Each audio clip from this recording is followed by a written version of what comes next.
Hey guys, welcome to my channel. Today, we're going to take a look at another horrible case. In February 2018, the quiet town of Deltona, located in eastern Florida off the Atlantic coast, was rocked by news of the brutal murder of a young man named Patrick Dira. The 25-year-old man was found dead in his home, and the nature of his injuries suggested that the perpetrator had a personal grudge against him. The Patrick Dira case is an example of an almost perfect, elaborate, and planned crime that may well have gone unsolved. Although the murderer was named almost immediately, no direct evidence was found to prove his guilt, as later claimed by investigator Chad Weaver, who investigated the case. From the beginning, Weaver realized that it would be a real detective worthy of screen adaptation. Who is Patrick de la Cerda? Patrick Dira was born in June 1992 in one of the most picturesque metropolitan areas, Miami, in the state of Florida. His father, Max Dira, was a native of Spain, and his mother, Patricia Ronza, was born and raised in France, but moved to the United States in the 80s, where she soon married and gave birth to a son. The Dira family was very friendly and happy. Patrick grew up in an atmosphere of love, care, and mutual respect. He was a very kind, intelligent, and sociable guy who studied well in school and could easily become the soul of any company. He had a lot of friends, and also, the boy from childhood years was very close to his parents, who spared no effort and money to ensure that their son received a good education and grew up a worthy man. The head of the family worked all his life in the field of construction and was an excellent specialist in his field. The family was not rich, but was considered quite well-to-do by the standards of the big city. After graduating from high school, Patrick decided to enter the construction faculty to continue his father's work. When the young man was studying at the university, his parents, after almost a quarter of a century of living together, decided to divorce. It should be noted that they parted very quietly and peacefully, without scandals, division of property, and the like. The mother moved to the quiet town of Deltona, located in the east of the state, where she soon remarried. The adult son decided to stay with his father in Miami, where they worked together and were respected and sought-after professionals in the construction industry. Despite the divorce of the parents, all family members remained very close and were friendly with each other. They were always in touch, calling and communicating regularly, and were always ready to help when needed. Patrick regularly visited his mother in Deltona, told her about everything that was happening in his life, and shared his joys and experiences. Meeting the girl of his dreams thanks to his French-Spanish roots, the young man from an early age had a bright appearance and enjoyed great success with the fair sex. But for him, his family has always been an example, so Patrick did not seek frivolous and fleeting affairs. He dreamed of a bright mutual feeling and a strong family of his own with the girl of his dreams. Dira met by chance on the internet on one of the popular sites where lonely hearts are looking for each other. He registered there and created an account on the advice of a friend, but he himself did not fully believe that it was really possible to meet his soulmate there.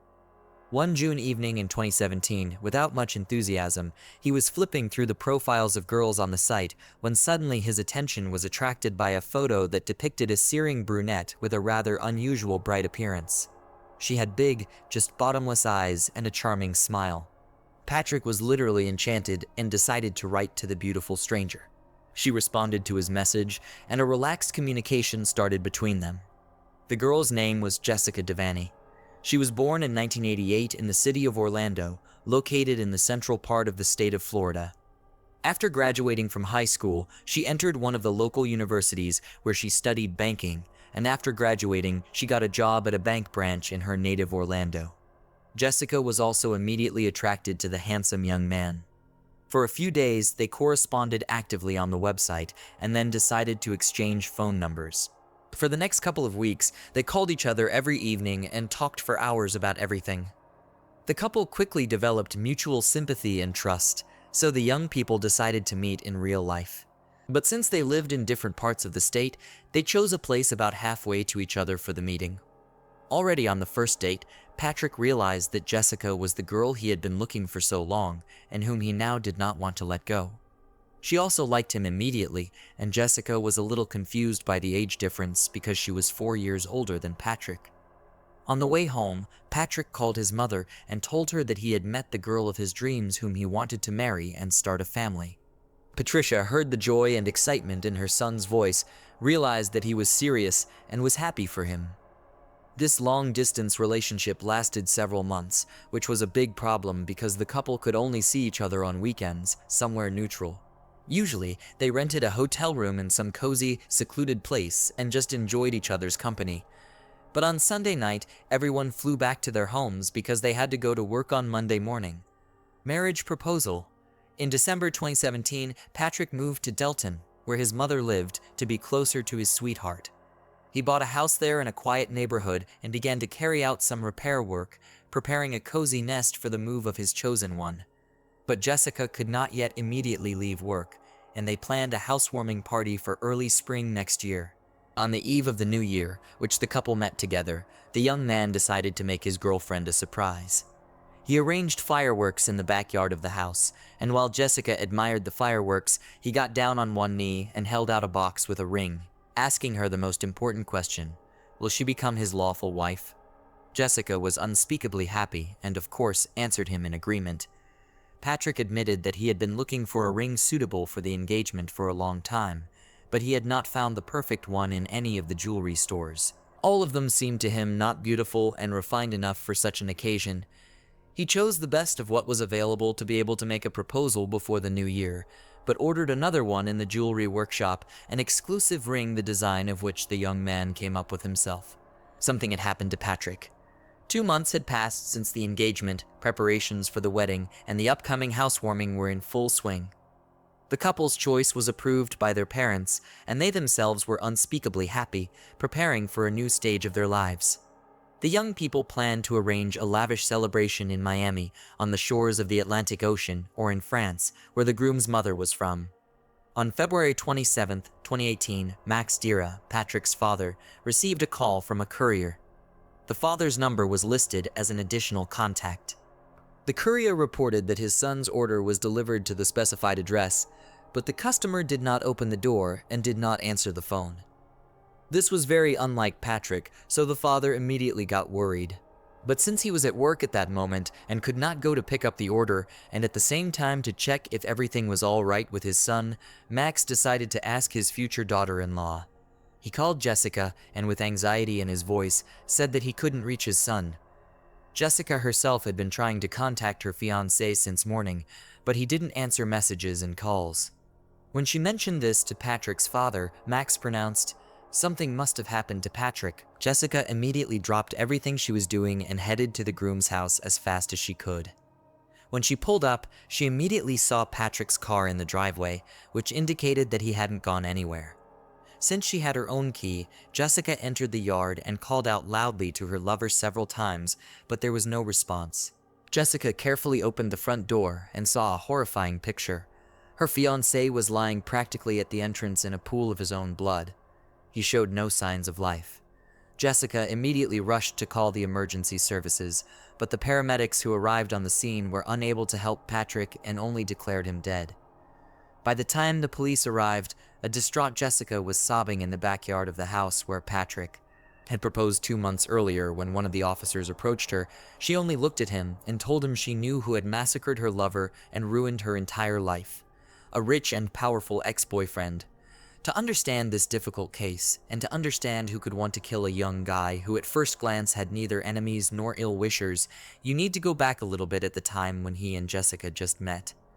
The thing is that at that time the girl was in a relationship with a certain Gregory Bender, a wealthy businessman who owned his own investment fund. Jessica met Gregory in her student years. He was 20 years older than her, and he literally turned the young beauty's head. The businessman wooed her beautifully, gave her expensive gifts, and took her to fancy resorts. Jessica thought she had found her one and only love, but soon she began to notice some oddities in his behavior. Gregory sought to control his girlfriend in everything, closely watched where she goes and with whom she communicates. If Jessica had an admirer, he immediately got rid of him through threats and intimidation. At the same time, he told her almost nothing about himself. This relationship lasted almost 8 years, and during this time, Gregory never introduced his chosen one to his family or friends. They met, spent time together, or went on vacation only when he wanted it. Gregory rarely invited his girlfriend to his house. He himself argued that he was very busy. Naturally, Jessica wanted to have a normal family, to have children, but Bender said every time that it was not yet time for that. and when she tried to break off the relationship, Gregory gave her a ring and asked her to marry him. Jessica accepted, but nothing had changed. They still lived apart and saw each other only when the groom said so. One day, Gregory was in a car accident and ended up in a hospital bed. When Jessica heard about it, she rushed to him. But beforehand, she decided to stop by his house to get some things for Gregory. There, Jessica ran into a woman she had never seen before and asked who she was. The stranger, instead of answering, asked her a similar question. Jessica showed the ring on her finger and said that she was the bride of the owner of the house. The woman then laughed and showed her her ring, stating that she was Bender's legal wife, Diora Sanchez. Bender, after such a shocking revelation, Jessica decided to immediately part ways with the businessman who had cheated her for so many years.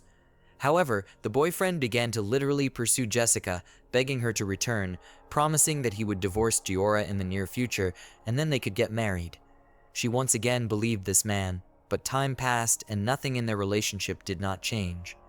Finally, tired of this affair, Jessica filled out a questionnaire on a dating site where she soon met Patrick. After starting to communicate with him, she firmly decided to break up with Gregory, about which she informed him. But he did not want to let her go. The stalker began to obsess. At first, Bender simply persuaded Jessica to come back to him and try to start over, once again promising to divorce his wife. Then he moved on to threats and harassment, and when he realized that all this is useless, he decided to search for a rival, about which at that time exactly knew nothing. He had to turn to professionals to hack into Jessica's account and find out who she was communicating with.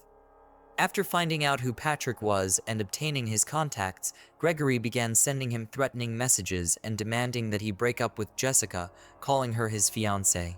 Patrick did not react to the threats and was absolutely calm, believing that the matter would not go further than threats. But Jessica was scared because she realized that her ex-boyfriend could expect anything from her. He was a man with a lot of money and connections, and he had a huge collection of firearms that he could use. Jessica offered Patrick to break up before anyone got hurt, but he wouldn't even hear of it. Then they decided to go to the police, providing evidence that Bender was stalking and threatening them. The couple managed to get a restraining order for Gregory to approach them and try to make contact by any means. Gregory was also required to surrender all firearms stored in his home. Things calmed down for a while, and the lovers began to think that the stalker had left them alone.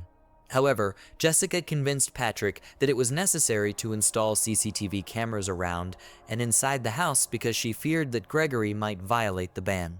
A crime scene inspection and the first theory, but let's go back to the tragic events of February 27, 2018. During the initial examination of the crime scene, criminalists immediately ruled out the version of robbery and noted that, judging by the nature of the mutilation, this murder had a personal motive, and the perpetrator literally hated his victim.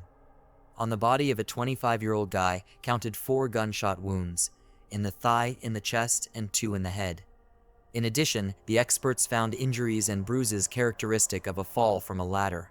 The body itself was lying on the floor between the front door and the stairs leading to the second floor. Investigators speculated that the killer had most likely snuck into the house and was waiting for the owner on the second floor. When an unsuspecting Patrick went inside and climbed the stairs, the intruder stepped out to meet him and fired the first bullet into his thigh. The wounded young man rolled down the stairs, and the perpetrator followed him down, fired another bullet into his chest, and then finished the victim off with 2 follow-up shots to the head.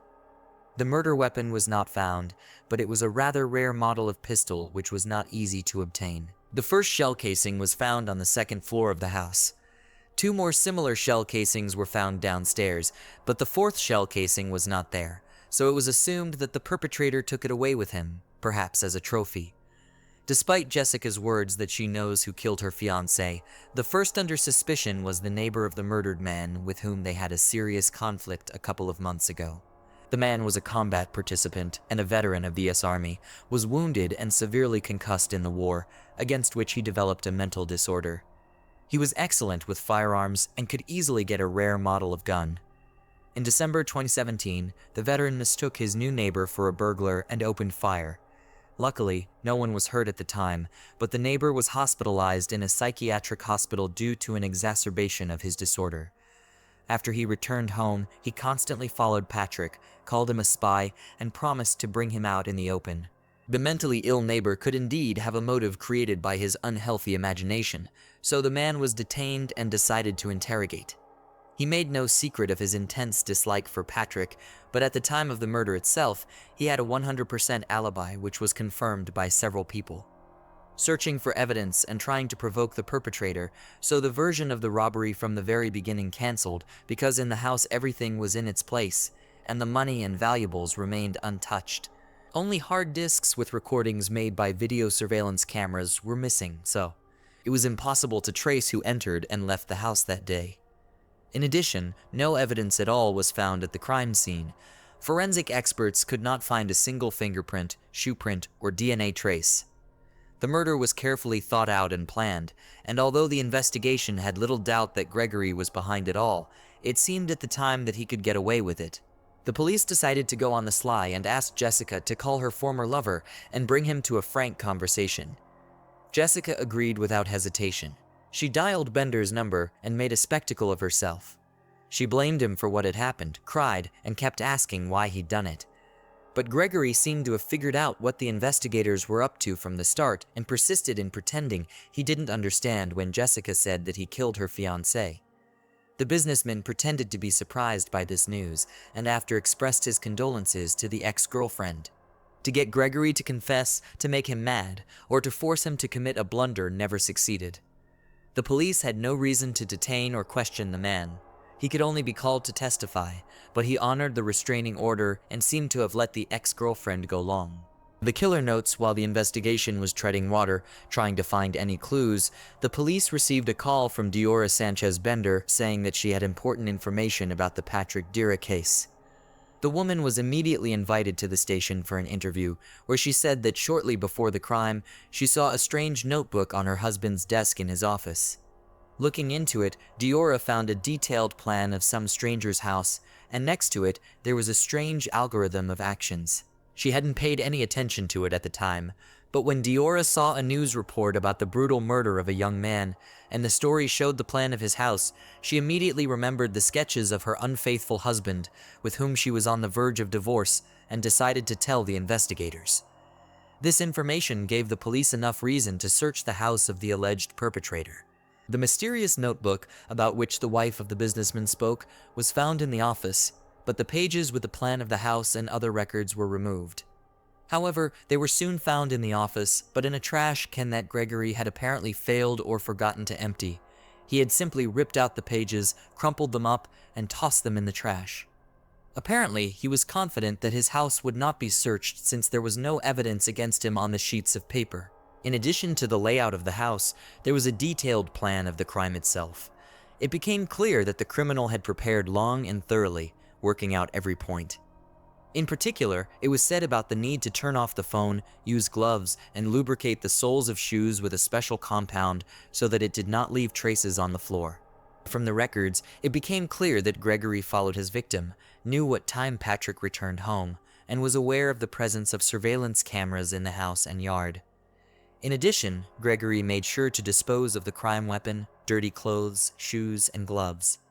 He was only let down by the fact that his own records had not been destroyed in time and his wife's curiosity. In addition, a fourth missing shell casing was found on the table in a cigar box, which the gunman was supposed to have carried off as a trophy. Forensics confirmed that it was the exact same shell casing from the crime scene. The trial and the defense attorney's attempts to shift the blame to Jessica. The evidence was enough to arrest Gregory and initiate a trial, but the main problem was that all the evidence found could be called circumstantial because the crime weapon was never found, there was no evidence that the accused had ever been to the victim's house, and there were no witnesses. Bender's trial did not begin until May 2021, more than 3 years after his atrocity. During this time, he hired the best lawyers who had time to thoroughly prepare for the case. The businessman was optimistic and seemed to believe that he would get away with it. Jessica was a key witness. She detailed her relationship with Gregory over many years, how she learned he was married and tried to break up with him, as well as the harassment and threats he made against her and Patrick. As evidence, she provided saved screenshots of correspondence, as well as phone records. In response, Bender's attorneys attempted to shift all the blame onto Jessica. The defense stated that Jessica herself provoked Gregory with her behavior because she registered on a dating site and started a new relationship not yet broken up with Gregory, which hurt his pride and ego.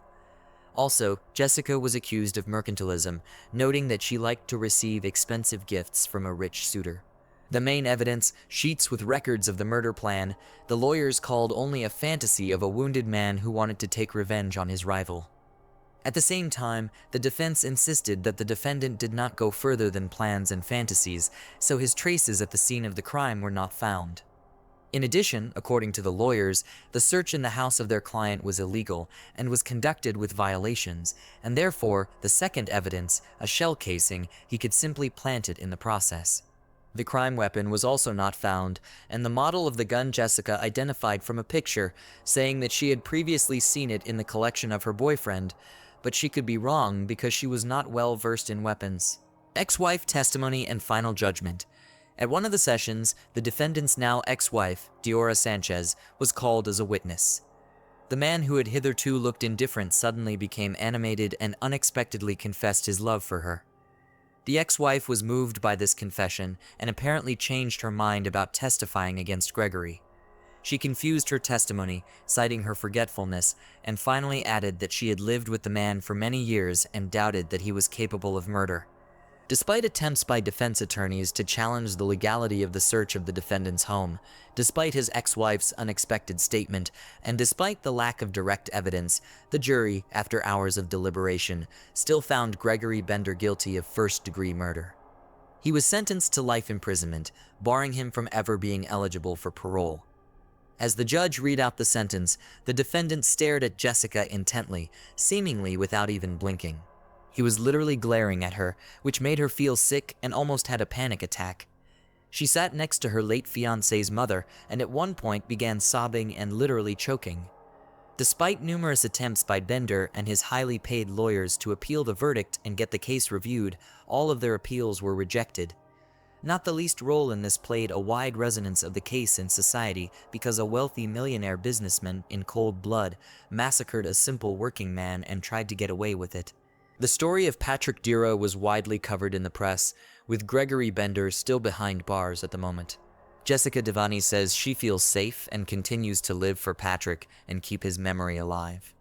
She wears the ring he gave her as a gift as well as is that exclusive piece of jewelry Patrick never got around to giving her. Jessica maintains a close relationship with her deceased fiancé's parents who treat her like their own daughter. Thanks for watching, guys. Subscribe to the channel and don't forget to click on the bell not to miss new stories from around the world. See you soon. Take care.